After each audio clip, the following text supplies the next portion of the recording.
रात्रीचे 2:15 वाजलेले तरीसुद्धा आजोबा वाचत होते, कारण ग्रहण होता. त्यानंतर आपल्याला दुसऱ्या दिवशी सकाळी निघायचं होतं त्र्यंबकराजाच्या दर्शनासाठी त्र्यंबकेश्वरला. कसारा घाटातनं वाट काढत त्यानंतर पोहोचलो. मध्ये एका ठिकाणी नाश्त्याला थांबलो. राहुल शेटने तर खिम्माच केला मिसळचा. त्र्यंबकेश्वरमध्ये पोहोचलो. त्यानंतर आपल्याला दर्शनासाठी मंदिरात जायचं होतं. आज सोमवार होतं, म्हटलं गर्दी असेल, पण तरी एवढी नव्हती.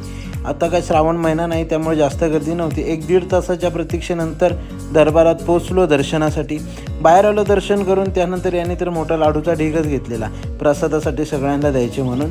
पारांगणात आलो. खूप लोक फोटो काढत होते. तिथे फोटो काढल्यानंतर उत्तर महाद्वारापर्यंत आलो. तिकडे बाहेरच पेरू एक आजी विकत होती. राहुलने पेरू घेतले. त्यानंतर दुसरा प्रसाद घेण्यासाठी बाहेर गेलो. हा बोलतो बाई तो टेस्टिंगला दे. घेतलं. त्यानंतर अंबिका खानावळमध्ये गेलो आणि जेवण वगैरे केलं आणि त्यानंतर आपल्याला जायचं होतं स्वामींच्या मठात. पाय वगैरे धुवून घेतलं. स्वामींच्या मठात गेलो. तुम्ही त्र्यंबकेश्वरला कधी आलात तर इकडेही या, नक्की प्रसन्न वाटेल. स्वामींचं दर्शन वगैरे घेतलं. खूप छान वाटतं, एकदम प्रसन्न वातावरण आहे.